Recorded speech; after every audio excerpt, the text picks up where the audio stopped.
നമസ്കാരം, news prime മലയാളത്തിലേക്ക് സ്വാഗതം. ഡൽഹി മുൻ മുഖ്യമന്ത്രിയായിരുന്ന അരവിന്ദ് കെജ്രിവാൾ ഒരു ഫ്രോഡ് കിങ് ആണ്, അതായത് ഒരു ഫ്രോഡ്സ്റ്റർ ആണ് എന്ന് കൃത്യമായി രാഹുൽ ഗാന്ധി ഉൾപ്പെടെയുള്ളവർ വിശേഷിപ്പിക്കുകയാണ്. ഡൽഹി തെരഞ്ഞെടുപ്പിന് ഇനി ദിവസങ്ങൾ മാത്രമാണ് ബാക്കിയുള്ളത്. നമുക്കറിയാം, 2025 ജനുവരി മാസം അവസാനത്തിന് മുമ്പാകെ ഡൽഹി തെരഞ്ഞെടുപ്പ് വിധി ഉൾപ്പെടെ വരുന്ന ഒരു സാഹചര്യത്തിലേക്ക് തെരഞ്ഞെടുപ്പ് കമ്മീഷന് കാര്യങ്ങൾ കൊണ്ടെത്തിക്കണം. എല്ലാ തരത്തിലും ഒരു ഫ്രീ ബീസ് പൊളിറ്റിക്സ്, അതായത് സൗജന്യമായി വെള്ളം, വൈദ്യുതി ഇതെല്ലാം കൊടുക്കാം, അത്തരത്തിൽ ഒരു കാര്യം രൂപകൽപ്പന ചെയ്യുന്നു.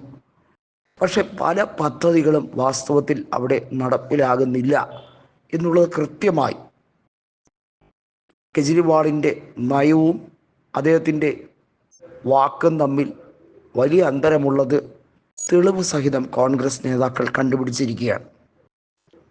അവിടെ കൊണ്ടുവരുന്ന സഞ്ജീവനി യോജന, 60 വയസ്സ് കഴിഞ്ഞ വ്യക്തികൾക്ക് സൗജന്യ ചികിത്സ നൽകുന്ന, ഡൽഹി നിവാസികൾക്ക് സൗജന്യ ചികിത്സ നടക്കുന്ന പദ്ധതി ഉൾപ്പെടെയുള്ളത് അട്ടിമറിക്കപ്പെട്ടിരിക്കുകയാണ്.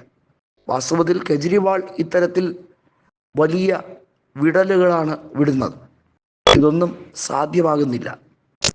അപ്പോൾ ഉടൻ കെജ്രിവാൾ അതിശി മർലേനെ കൊണ്ട് പത്രസമ്മേളനം നടത്തിച്ച് BJPയും കോൺഗ്രസും തമ്മിൽ ഒത്തുകളിക്കുകയാണ്. കോൺഗ്രസ് നേതാക്കൾ പലരും BJPയുടെ കയ്യിൽ നിന്ന് കാശ് മേടിക്കുന്നു, വലിയ വാക്കുകളൊക്കെ തട്ടിപിടിക്കുകയാണ്. ഹരിയാന നിയമസഭയിലായിരുന്നാലും അവിടെ കെജ്രിവാൾ കളിച്ച നാണം കെട്ട കളി എന്താണെന്നറിയാം. ഗുജറാത്തിൽ, ഗോവയിൽ അവിടെയൊക്കെ കോൺഗ്രസിനെ തറപറ്റിക്കാൻ വേണ്ടി ഫലത്തിൽ BJPക്ക് സഹായം ചെയ്തു കൊടുക്കുന്ന കളികൾ കളിക്കാൻ കെജ്രിവാൾ നടത്തിയ ആ വൃത്തികെട്ട നാണം കെട്ട രാഷ്ട്രീയ കളിയൊന്നും കോൺഗ്രസ് മറക്കാതിരുന്നിട്ടല്ല. ഒരു ദുർഘടം പിടിച്ച സമയത്ത് അഭിഷേക് മനു സിംഗ്വി എന്ന കോൺഗ്രസിൻ്റെ നേതാവ് കെജ്രിവാളിന് വേണ്ടി വാദമുഖത്തെത്തിയതും കെജ്രിവാളിൻ്റെ മദ്യനയ അഴിമതി കേസിൽ കെജ്രിവാളിന് വേണ്ടി ഇന്ത്യ മുന്നണി ഐക്യദാർഢ്യം പ്രഖ്യാപിച്ചതുമെല്ലാം അതെല്ലാം വർഗീയ അജണ്ടകൾക്ക് എതിരായുള്ള കോൺഗ്രസിൻ്റെ നിലനിൽപ്പിന് വേണ്ടിയുള്ള പോരാട്ടമായിരുന്നു.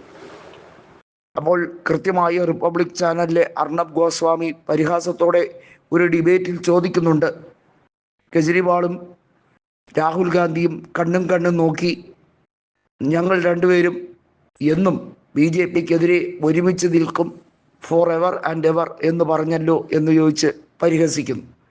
വാസ്തവത്തിൽ എന്താണ് അവിടെ സംഭവിച്ചത്? കെജ്രിവാളിന് ഉദ്ദേശശുദ്ധിയില്ല. കെജ്രിവാൾ പഞ്ചാബിലും മറ്റ് സംസ്ഥാനങ്ങളിലുമൊക്കെ കൃത്യമായി കളിക്കുന്ന രാഷ്ട്രീയ കളി എന്നത് അത് തെറ്റിദ്ധാരണാജനകമാകുന്ന രീതിയിലേക്ക് പോകുന്നു എന്ന് മനസ്സിലാക്കിയതുകൊണ്ടാണ് പഞ്ചാബിൽ ഉൾപ്പെടെ നിരവധി മേഖലകളിൽ കോൺഗ്രസിന് ഇപ്പോൾ കടന്നു വരാൻ കഴിയുന്നത്.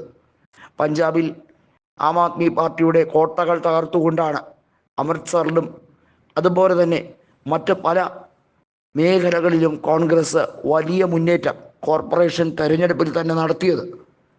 ഇതേ മുന്നേറ്റം തന്നെ ഡൽഹിയിലും നടത്തും എന്ന സൂചന ആം ആദ്മി പാർട്ടിക്ക് താഴെ തട്ടിൽ നിന്നും അതിൻ്റെ പൾസ് ലഭിച്ചു തുടങ്ങിയപ്പോൾ എക്കാലത്തും വർഗീയത മാത്രം പറഞ്ഞ് വോട്ടാക്കുന്ന BJP അല്ല അവർ പ്രധാന ശത്രുക്കളായി ഇപ്പോൾ കാണുന്നത് കോൺഗ്രസിനെയാണ്. സ്വാഭാവികമാണ്.